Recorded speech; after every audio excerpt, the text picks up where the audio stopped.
She stood near the curb, hands folded, just watching. No badge, no uniform, just a quiet face in the crowd. As the parade came down Main Street, music rose and boots thundered in rhythm. But when the lead unit passed her, everything changed. One by one, they broke formation and saluted. The band stopped. The cheers died. No one understood until someone whispered her name. If you believe respect doesn't need a spotlight type, stand below. The 4th of July parade rolled through downtown like it always did, bright, loud, predictable. The annual celebration had become routine over the decades. Same routes, similar participants, familiar rhythm of small-town patriotism that brought the community together every summer. Flags waved, kids ran for candy, families crowded sidewalks and storefronts. Traditional parade atmosphere filled with a kind of casual celebration that characterized American independence observances across the country. On the edge of Maple and 6th, a woman stood by herself, maybe mid-50s. Buttoned shirt sleeves rolled. Worn jeans and boots that had seen more dirt than sidewalk. Her positioning was deliberate but unobtrusive. Close enough to observe without participating in the crowd dynamics that surrounded her. No phone, no sunglasses, just quiet, complete attention focused on the approaching parade rather than digital distractions or social interaction. She didn't wave, didn't cheer. She just watched. Her observation was comprehensive, systematic. Someone who absorbed information rather than seeking entertainment. An older man beside her offered a phone. Flag. She nodded, but didn't take it. Polite acknowledgement that maintained her independence, while respecting his gesture of inclusion. No one knew who she was. Some assumed she lived nearby. Anonymous presence that suggested local resident observing community celebration without attracting attention or curiosity. But if anyone looked closer, they might have noticed how straight she stood. Not stiff like a soldier, but composed. Solid. Bearing that suggested military background without displaying obvious indicators of service or rank. The high school marching band passed. She didn't flinch. Musical performance that filled the street with sound and movement, but failed to elicit visible response from her. Local veterans came next, cheers erupted. Even then, she didn't smile. Recognition of service members that generated enthusiastic community response. Yet her expression remained neutral, controlled. It wasn't disrespect, it was memory. Her reaction suggested personal connection to military service that transcended public celebration. Understanding that carried weight beyond ceremonial acknowledgement. A pair of boys near her were joking, tossing candy back and forth, not noticing her hands had clenched slightly when a Humvee rolled past. Involuntary physical response to military vehicle that revealed emotional connection to experiences that couldn't be easily discussed or shared. And then came the lead unit, a full active duty battalion Alpha division known for its discipline, its pride, and its perfect parade form. Elite military unit whose reputation was built on operational excellence and ceremonial precision. Soldiers whose training and experience exceeded local veterans organizations. And reserve units. They were spotless, synchronized. 100 pairs of boots, striking pavement in perfect time. Professional military bearing that demonstrated the highest standards of discipline and coordination. Until they reached her, the moment when routine military ceremony encountered someone whose presence would transform standard parade protocol into spontaneous recognition. Because some people carried authority that didn't require uniform or announcement. Some service created recognition that transcended formal protocol. And some individuals earned respect that manifested through actions rather than words when those who understood military excellence encountered living examples of what they aspired to achieve. The woman standing quietly at the corner of Maple and 6th was one of those people. Her service record was classified beyond normal access. Her contributions to military operations couldn't be publicly acknowledged. But her presence commanded recognition from those who understood that some achievements were measured not through visible awards, but through the lives saved in missions accomplished by those who served under her influence. Alpha Division was about to demonstrate that military respect operated through networks that existed independently of official ceremony. That recognition flowed from competence to competence regardless of rank, position, or public acknowledgement. And that sometimes the most important salutes were the ones that weren't ordered, but were given freely by those who understood what they were honoring. At precisely 10:43 a.m., the front row of Alpha Division passed the corner of Maple and 6th. The timing was exactly as rehearsed. Military precision that maintained schedule while demonstrating coordination that had been practiced for weeks. The commanding officer, Captain Lee, marched forward, had high eyes scanning the line, professional leadership that monitored unit performance while maintaining personal excellence in ceremonial bearing. He'd never broken form in 7 years of leading parade units, record of consistency that demonstrated commitment to military protocol and respect for ceremonial tradition. Until he saw her, recognition that transcended normal parade procedure, understanding that operated through military networks invisible to civilian observers. His boot paused for a millisecond. Then he whispered into the mic on his collar, squad eyes left, salute. Command decision that prioritized respect over protocol. Leadership that recognized significance that exceeded ceremonial routine. The entire front line shifted, not a glance, not a side eye, but a clean full formation turn. Professional execution of unauthorized command, military precision applied to gesture that transcended normal parade requirements. One by one, the rest followed. Chain reaction that demonstrated institutional memory and shared understanding among personnel who recognized significance that couldn't be officially explained. A wave of soldiers turned their heads, eyes locked on the woman standing silently at the curb. Coordinated recognition that transformed routine military ceremony into spontaneous tribute to someone whose service had earned their respect. Then in unison, they raised their right hands and salute. Traditional military gesture executed with precision that honored both the recipient and the ceremony they were participating in. The band kept playing for about 2 bars, then sputtered and stopped as the drum major noticed the formation shift. Musical accompaniment disrupted by visual recognition that something unprecedented was occurring within the parade formation. The crowd looked around in confusion. Murmurs rose. What's happening? Why did they stop? Civilian curiosity about military behavior that deviated from expected parade protocol without explanation or announcement. A child asked, "Is she famous?" Innocent question that captured public confusion about recognition that operated through military rather than celebrity channels. The woman didn't blink, didn't smile. She simply gave a small, respectful nod. Acknowledgement that honored their gesture while maintaining the dignity that had characterized her presence throughout the parade. Behind her, the older man who tried to hand her a flag stared at her now with wide eyes. Recognition dawning on someone whose own military service had provided context for understanding what he was witnessing. Then he whispered, "No way." That's her identification that connected current observation with historical knowledge about classified operations and personnel. A woman nearby leaned in. "Who?" "That's the one they used to talk about. From the ops team in Ramstein. The one they said planned the Schwartz wall breach."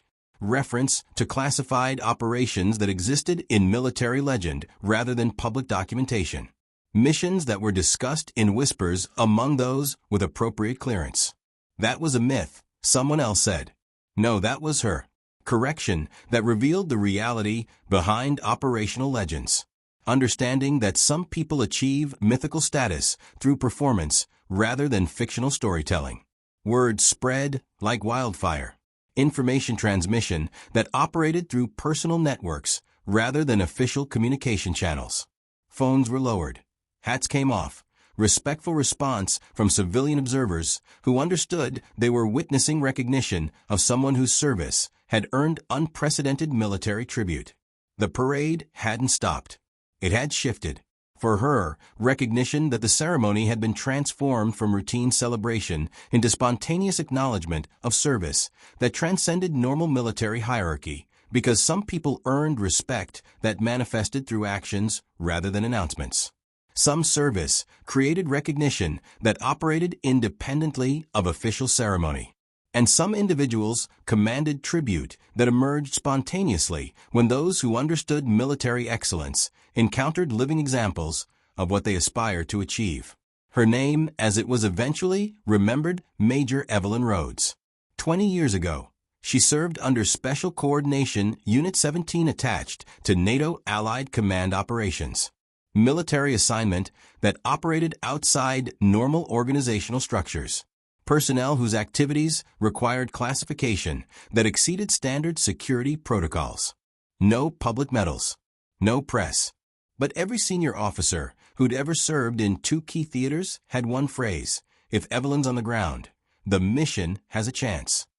Recognition that operated through professional networks rather than official documentation.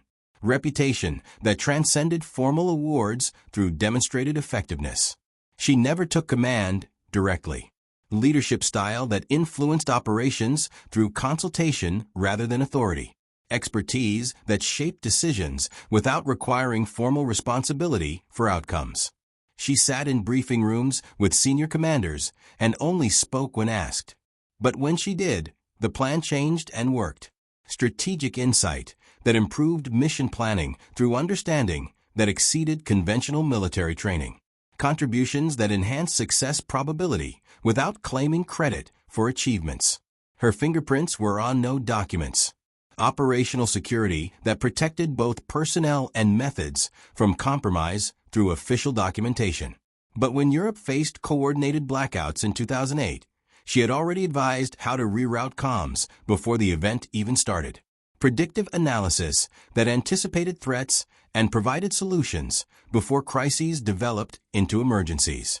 Intelligence that prevented disasters through preparation rather than response. She turned down every promotion past major, refused to go into politics, declined interviews. Personal decisions that prioritize operational effectiveness over career advancement or public recognition. And in 2011, she walked away. Voluntary separation from military service without explanation or ceremony. Departure that maintained operational security while ending official involvement. No ceremony, no plaque, no plaque, no plaque. She asked that her record be marked inactive, not deceased. Administrative designation that preserved security classification while acknowledging end of active service. But among those who served in the shadow of her planning, she never disappeared. Institutional memory that preserved awareness of her contributions through personal relationships rather than official relationships. Documentation. Captain Lee, now commanding the Alpha Parade Unit, had once been a young operations intern on a base she helped secure. Professional connection that linked current military leadership with historical operational experience. He still remembered the moment she pulled him aside during a readiness drill and said quietly, "You don't need to be allowed to be steady. Be the one they turn to when it falls apart." Mentoring that provided leadership philosophy that influenced career development and command style. He'd never seen her again until today. Recognition that connected current observation with formative professional experience from years earlier. That was why he broke formation. Explanation for unprecedented parade behavior. Professional tribute that honored someone whose influence had shaped his understanding of military leadership. Because some teaching transcended formal instruction. Some mentorship created impact that influenced entire careers through brief but significant encounters.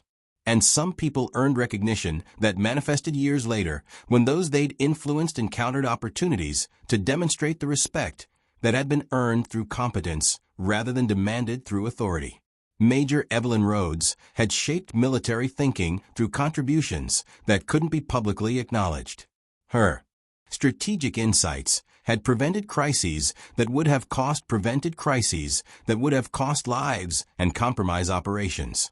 Her leadership development had influenced officers who carried forward her understanding of how military effectiveness was achieved through competence rather than ceremony. The spontaneous salute from Alpha Division represented institutional memory made visible. Recognition that operated through military networks that preserved awarenesses of exceptional service regardless of official documentation. tribute that honored not just individual achievement, but the principle that military excellence was recognized by those qualified to evaluate it regardless of public awareness or ceremonial protocol. The parade had become more than community celebration. It had become acknowledgement that some service transcended the boundaries between classified operations and public recognition. That respect earned through competence created bonds that endured long after official duties ended, and that the most meaningful honors were often the ones that emerged spontaneously from those who understood what they were honoring. The rest of the parade resumed eventually. The unit returned to marching pace, but the formation never quite recentered. Some said it felt changed.